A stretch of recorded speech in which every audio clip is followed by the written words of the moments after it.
আমার ছেলের নাম মেসি, আমার ছেলের নামে মেসির হিসেবে মেসি স্পোর্টস দিছি দোকান।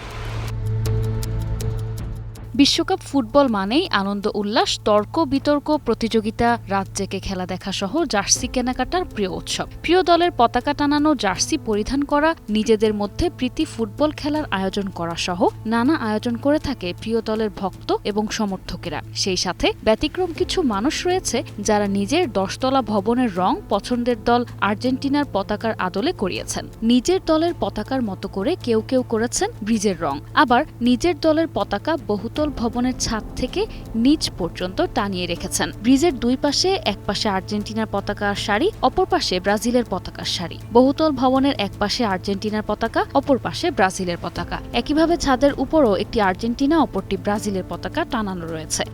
বিনিয়োগ হোক বিশ্বস্ত, আমার পছন্দ সল্ট বে।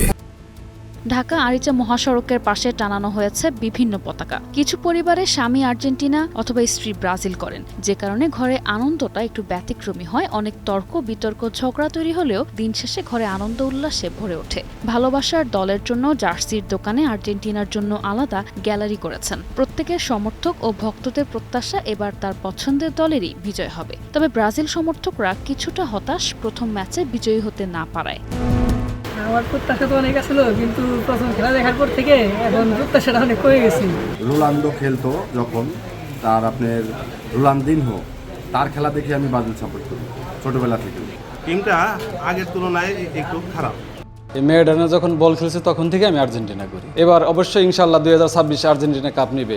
আমার দোকানের বাড়িতে আমার বাসায় 32,000 একটা ফ্ল্যাগ রয়েছে আর্জেন্টিনার। আমার ছেলে, মেয়ে, বউ, আমরা 4 জনই আর্জেন্টিনা। আমরা যখন টিভি দেখতাম যে এন্টিনিয়ার ঘুরে ঘুরে, তখন থেকে পছন্দ, মানে ছোটবেলা থেকে।